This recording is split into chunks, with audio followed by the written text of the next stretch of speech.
Key Nation, what is going on, man? It's your boy Manuel Keen, and today you see it in the title, we're going to be going over auxes, buses, and sends on Logic Pro X. So if you're new to the channel, make sure you subscribe.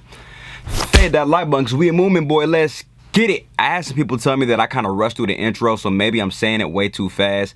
Let me slow it down. Fade that like button, because we a movement, boy. Let's get it. In case y'all don't know what I'm saying. So let's get into the video, fam.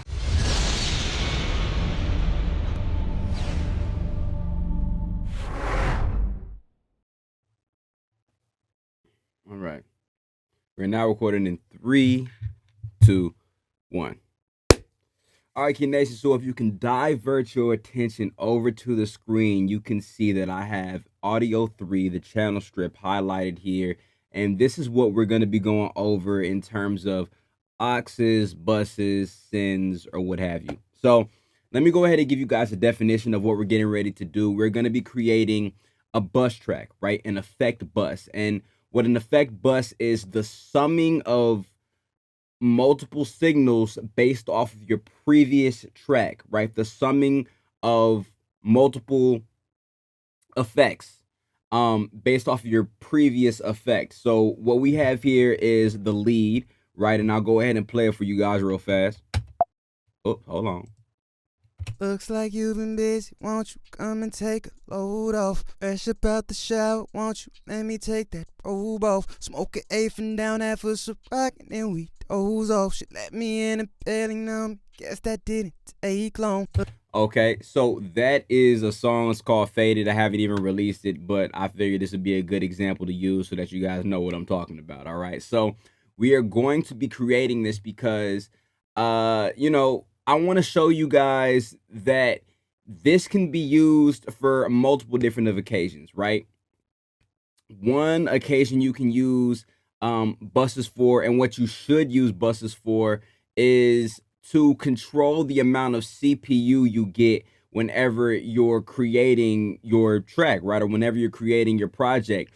You want to make sure that you don't overload your CPU. That's something that you definitely have to take into account. And the way that you do that is doing it through bus tracks, through a bus channel strip. And if you guys can see here, I have the mixer up.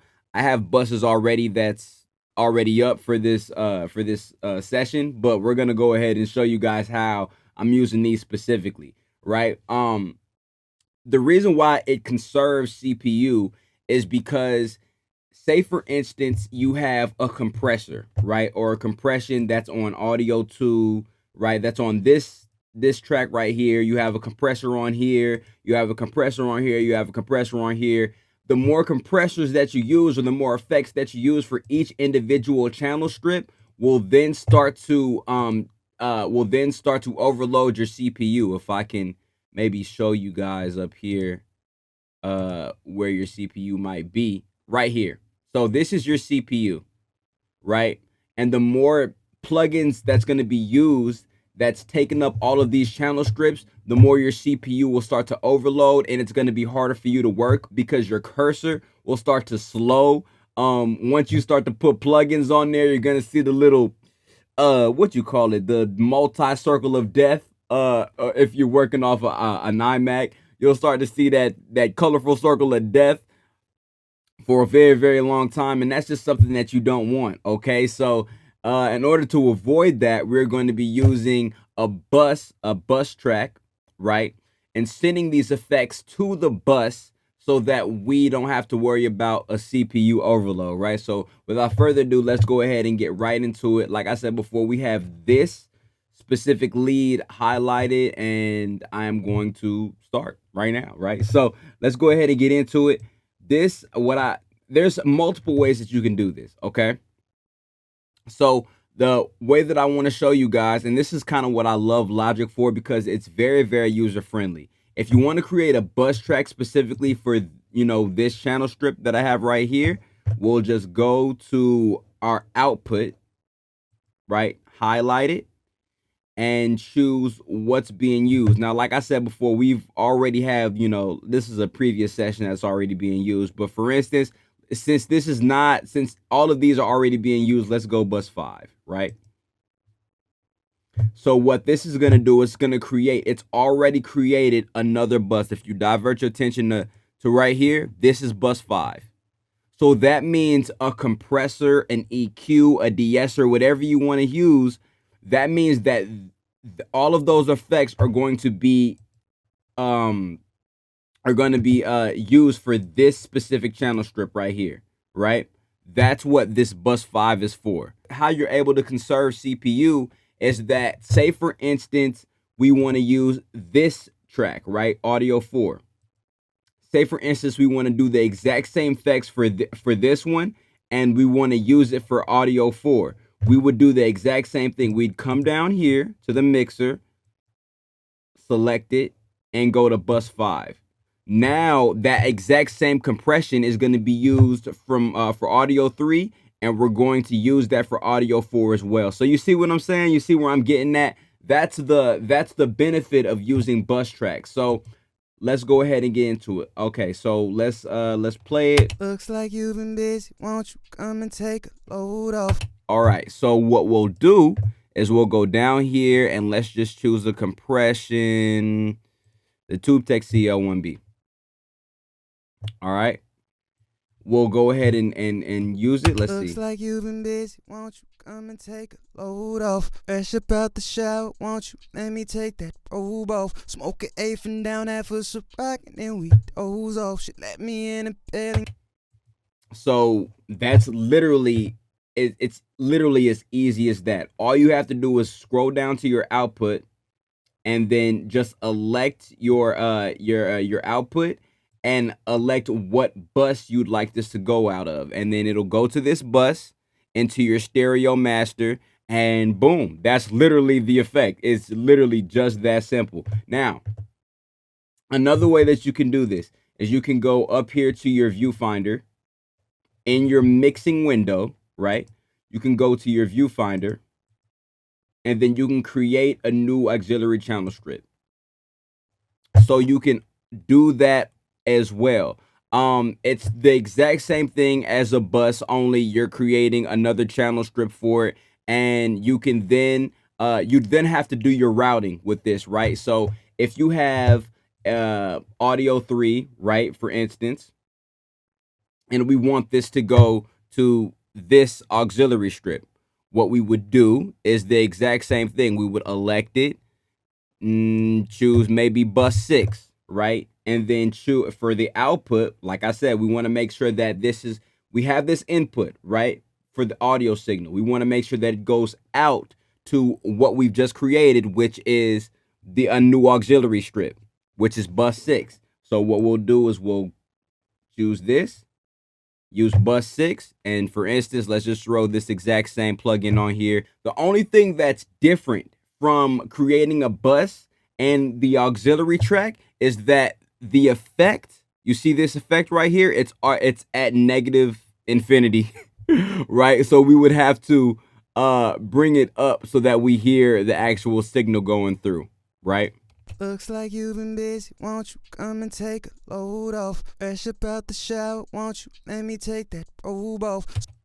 So that is the difference between creating an auxiliary channel strip and a bus, is that the effect that it has originally, it's not going to automatically be applied. You kind of have to mix it in there with the fader. And you can do that with what you might want to do a reverb, right? You might want to use a reverb. You might want to use a delay, and you might not want to have that much of effect or a signal on there. So for that instance, you would just kind of like mix it in there, right? So that is an example of that. Now, another way that you can do this is you can create a send, right? That actually leads me to my third point, is creating a send, and that allows you to do a summing of effects, but it gives you the ability to mix how much of that effect is in that lead, right? So let me go ahead and explain what I'm talking about. These are sends right here. If you look over to your mixing window,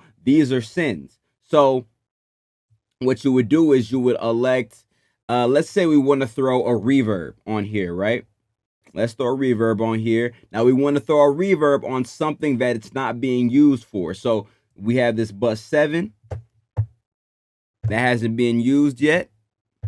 And let's throw a reverb on here. Hold on. If I can find a reverb, Jesus, hold on.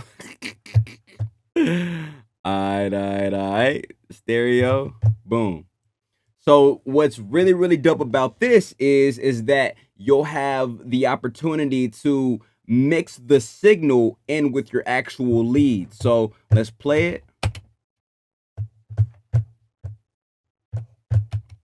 And hold on, guys. I actually have this audio strip. Let me go ahead and put this at 0 so that you guys can hear it. All right, let's play it. Looks like you've been busy, won't you come and... Now, if you guys can pay attention, when I created this send to bus 7, this was highlighted right here. So now this is what we're doing.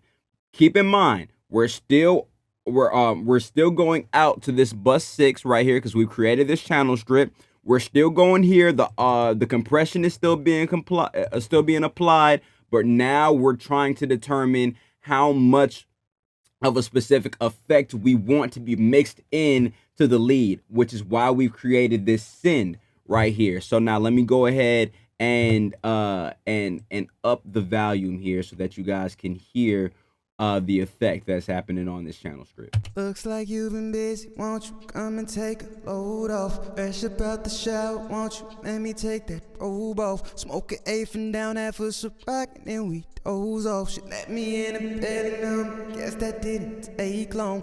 So those who got headphones in, I'm sorry for that.